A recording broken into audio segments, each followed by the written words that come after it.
And I had to memorize every single dance. I was always jealous of the American kids because American kids don't have to memorize any dance. American kids on Christmas, New Year's, Thanksgiving, they get to rest. They don't have to memorize anything at all. American kids live a very free life. American kids go, oh my God, I love that song, and then they jump.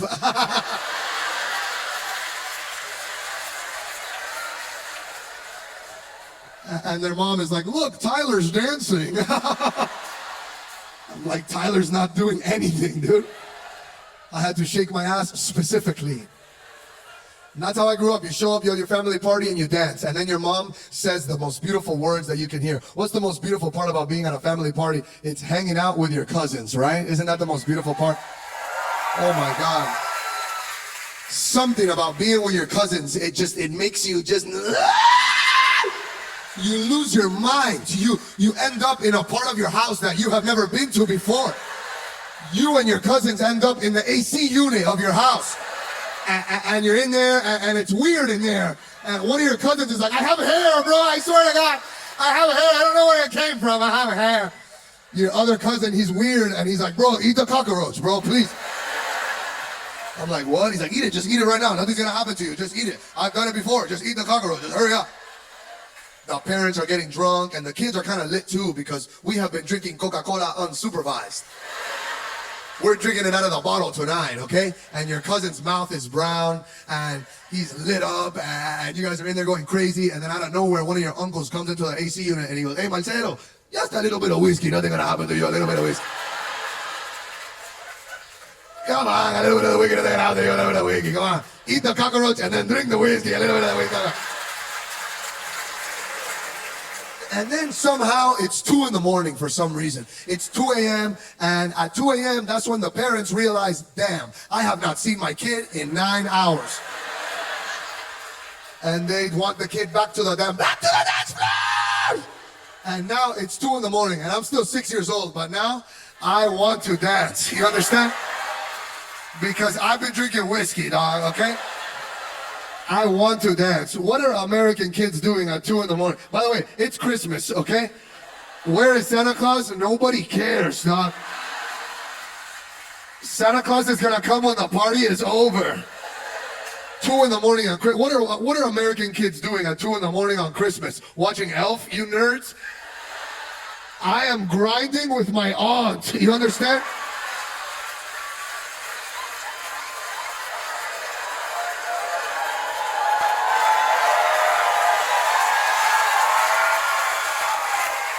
And she is throwing it back violently, dog, violent. And I'm like, Mommy, why? And she's like, because your aunt is going through a divorce right now.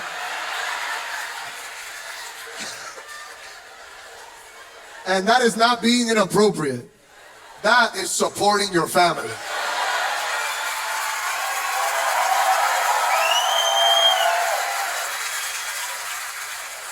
And that's what I did. I did whatever my mom told me to do. If she tells me to grind on my aunt, I grind on my aunt. My mom has been through so much that whatever she tells me to do, that's what I'm going to do. For example, I have severe ADD.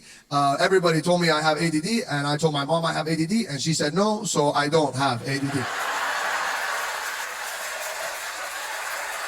I don't have it, and I feel bad. I feel bad that I don't have it because I wanted it, and everybody, and it's easy to get, by the way. If you want ADD, you can have it. You go to a doctor and you go, nah, and then they give it to you. It takes 2 seconds.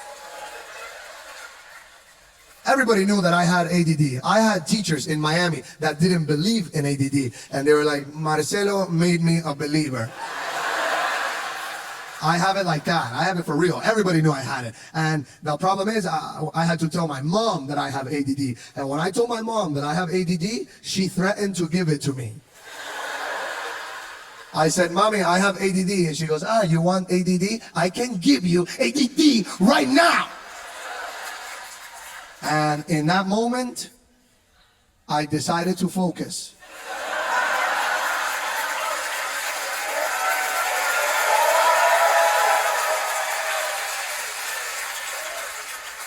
And it's sad because I wanted the pills.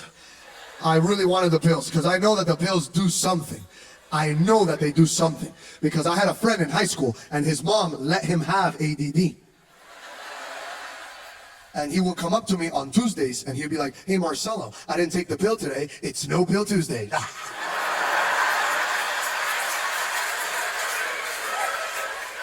And I was like, wow, is that how I'm living my life? Every day is no pill Tuesday for me?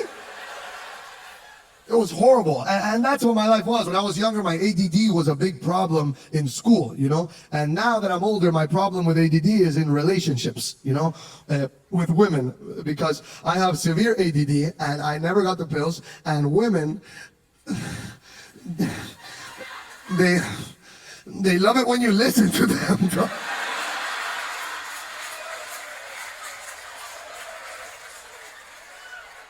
It's their favorite thing. And it's my biggest weakness. Women are nice. Women do not need you to be 7 feet and have abs. All women want is for you to listen to her and be there for her and memorize the names of her friends. That's all they want. You have to know the names of the friends, and you have to be ahead of her sometimes, you know? And women, that's a beautiful thing, because that means that women are not superficial, you know? It means that they're looking for someone that's a partner. They're not exactly looking for a physical thing. Men are more superficial. I have friends that are very superficial. I have friends that I show them a picture of a girl that I like, and they'll be like, no, bro. Nah, you have to break up with her, dog. And I'm like, why? And they're like, because, dog, her forehead is crazy. I'm like, what? What are you talking about? She's nice and she's smart. She's a good person. And my boys are like, no, we could tell that she was smart, dog. That's not the problem, dog. This guy is going on and on about her forehead, and I'm like, dude, you're bald. Like, how could you say that when your forehead doesn't end? But that's how men are. Men are like that. Women are not like that. Women can bring anything to their friends. A woman can bring a frog, a real frog, to her friends and be like, hey guys, this is my boyfriend. And I love him and he loves me, and we hang out by the swamp. And we get along great and we love each other. And her friends will be like, okay, in that case, ribbit.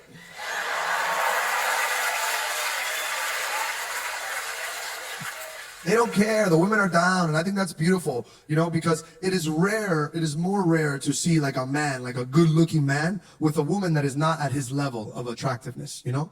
But quite often, you will see a beautiful woman, and she's nice, and she's hardworking, and she loves her family, and she's perfect. And then you see her husband, and you're like, hey, congratulations. And he's like, ribbit.